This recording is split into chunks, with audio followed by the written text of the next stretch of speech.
chapter 56 sebelumnya, kita diperlihatkan ke istana surga yang sudah bersiap menyambut kedatangan pasukan Asura. Apakah di chapter 57 kali ini akan ada kejutan? Tentu saja, karena di chapter 57 ini kita akan melihat pertarungan Rahu si Raja Asura melawan tapak 1000 Guan Yin. Dan akan kita saksikan setelah yang satu ini.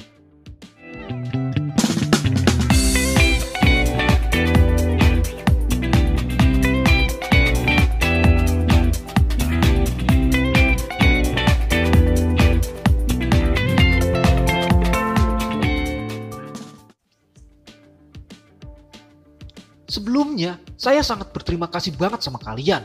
Karena kalian sudah mau mengunjungi channel ini. Dan juga terima kasih buat kalian yang sudah mau support channel ini untuk menuju 1000 subscribers. So, langsung aja kita mulai ceritanya. Scene pun diawali dengan kedatangan rombongan Asura menuju istana surga. Lihat, aku melihatnya. Itu pasukan Tenjin Region, tepat di depan. Butuh waktu bertahun-tahun untuk menanti pertempuran besar. Dan dengan para dewa sebagai jarahan. Level pertarunganku bisa segera ditingkatkan. Mereka milikku. Biarkan Asura yang kejam melihat pertahanan panah para dewa. Panah dan bunuh mereka semua. Jangan biarkan mereka menerobos. Dan di sini pertarungan pun segera dimulai. Prajurit Asura mengatakan, "Tenjin, kepala kalian adalah milikku. Ayo, bunuh mereka semua," ucap prajurit istana. "Hai Asura barbar, kubuat kalian mati mengenaskan." Di sisi lain pun, Guan Yin bertarung melawan prajurit Asura yang barbar. Ini adalah pertarungan Asura dengan bau darah di sekujur tubuhnya. Ini benar-benar tidak menyenangkan. Aku tidak mau kalian menyentuhku. Tiba-tiba dari belakang Guan Yin pun terlihat prajurit Asura yang ingin membacok Guan Yin dengan kapaknya. Dan boom! Gautama pun datang menghadang prajurit Asura yang hendak membacok Dewa Loki. Dan Gautama pun mengatakan kepada Dewa Loki, "Jangan lengah. Kekuatan dan kemauan pejuang Asura terkadang mengejutkan. Kamu berhutang padaku sekali. Baiklah, tampaknya kau akan bebas. Biarkan aku yang menjaga di sini. Kau bisa pergi membantu yang lain," ucap Dewa Loki. Serangan pejuang Asura semakin meningkat. "Apakah ini akan baik-baik saja?" tanya Gautama. Dewa Loki menjawab, "Serangan 4 arah Asura terhadap kita sangat menyulitkan dan sepertinya tidak semua daerah bisa diandalkan. Kalau Asura berhasil membunuh garis pertahanan dan langsung menuju ke istana langit, akan berdampak besar pada dunia langit. Apakah kau ingin aku bergerak ke setiap daerah pertempuran?" ucap Gautama. "Hanya kau yang dapat melakukannya," jawab Dewa Loki. Dewa Loki juga mengatakan, "Istana langit adalah tempat yang sangat penting dan sekarang kosong. Kau harus kembali dan menjaganya. Aku diperintahkan Kaisar Disitian untuk menjaga garis depan dan aku tidak bisa mundur sekarang." "Baiklah, jagalah garis depan," jawab Gautama. Sebelum pergi, Gautama juga mengatakan, "Berhati-hatilah dengan Rahu. Kekuatannya tidak berbeda di bawahku."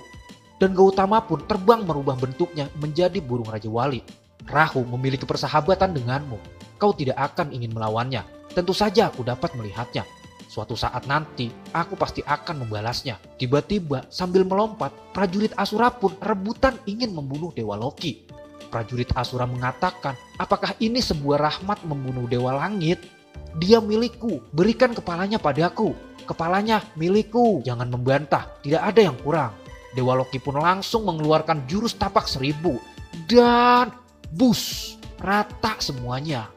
Dan dari jauh pun datang Rahu si Raja Asura melihat pertarungan Guan Yin dengan prajurit Asura. Rahu pun mengatakan, "Pertarungan yang sangat sengit ini, aku yakin kau adalah dewa yang sama kuatnya dengan Tathagata di dunia langit. Sungguh menyenangkan. Kau akan mati di tanganku. Apakah kau Rahu si pemilik pedang iblis?"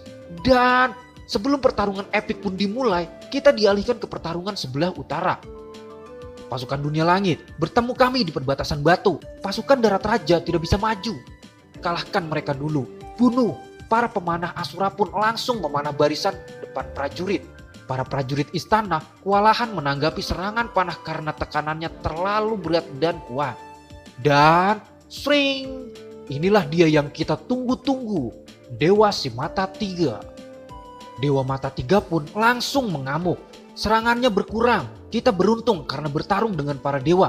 Ya iyalah beruntung. Satpolma cuma bisa menang bacot doang.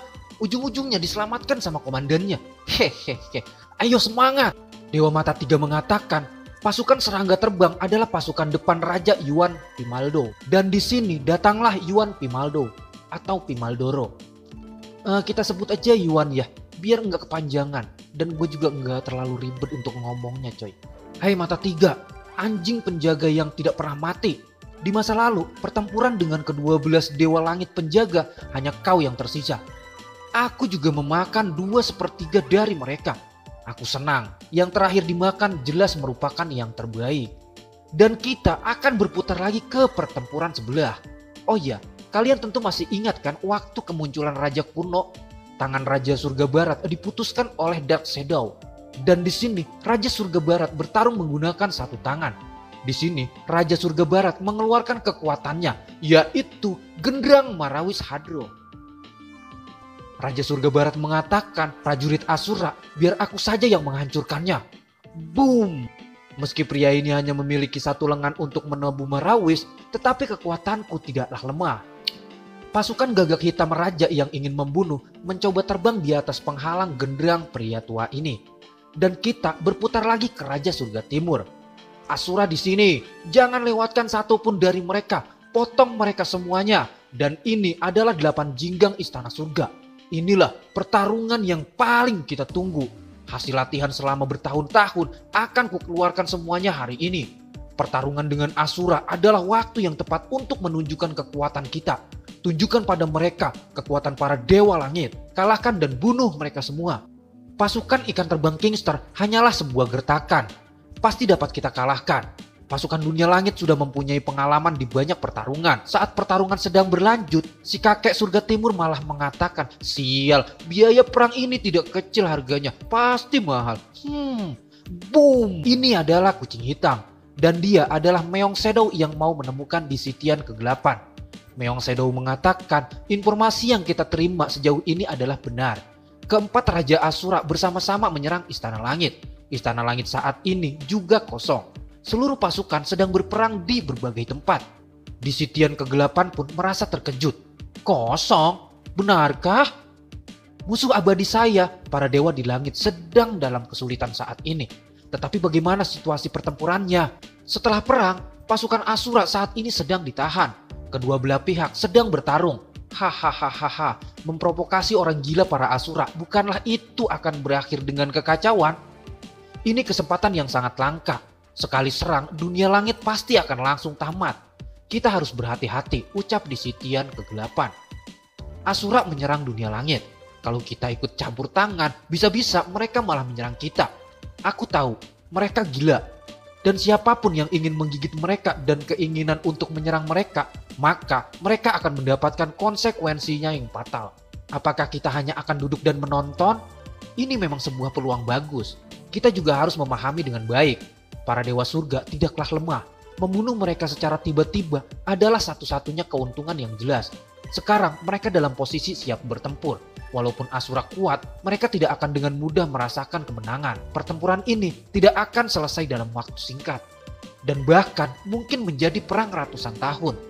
Apa yang harus kita lakukan adalah tidak ikut campur dalam perang ini. Tetapi kita harus memahami, saat ini dunia langit tidak berdaya untuk mencegah kita memperluas kekuatan kita.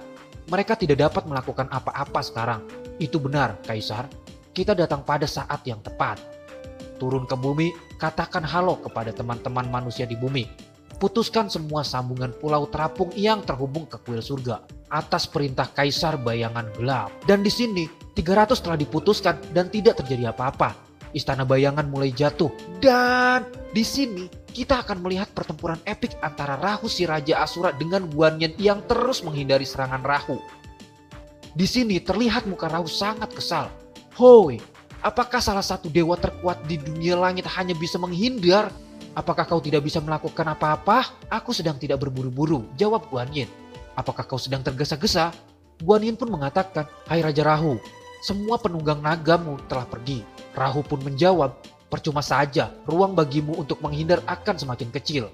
Kau akan segera menemui jalan buntu. Dan Rahu pun langsung menebaskan pedang iblisnya ke Guanyin. Dan boom!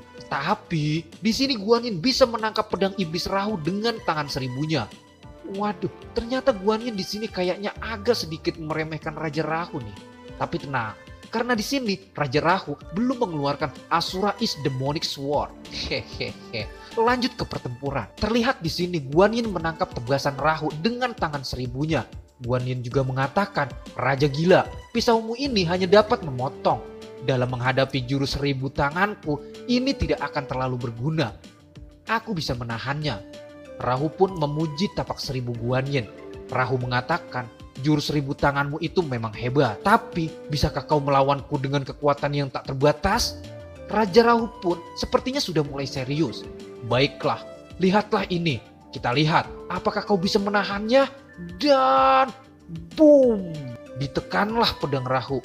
Karena Guan Yin tidak yakin bisa menahan, Guan Yin pun melompat dan terbang. Guan Yin juga mengatakan, Raja Asura, mengapa kau terlihat tidak nyaman dengan hidupmu? Di sini, Raja Rahu pun terlihat sangat marah. Apakah Raja Rahu ini akan mengeluarkan Asura is Demonic Sword-nya?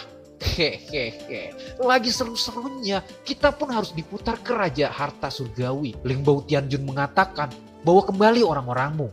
Bertarung denganmu hanya merusak tanganku. Dan si Xingyi season 4 chapter 57 di sini pun bersambung. Gimana menurut kalian guys? Hehehe. Pasti penasaran kan? Ya iyalah penasaran banget. Karena Asura is Demonic Sword-nya belum dikeluarkan. Dan buat kalian yang masih penasaran dengan alur cerita si Xingyi chapter ini, pantengin terus channel cerita saya. Jangan lupa juga buat pencet tombol subscribe dan aktifkan tombol loncengnya biar kalian gak ketinggalan keseruan dari cerita saya. Dan jangan lupa juga untuk tinggalkan like, karena dengan like kalian, Mimin cerita saya akan lebih semangat menghadirkan tentang video si Xingyi chapter ini. Mimin di sini pamit dan bye-bye.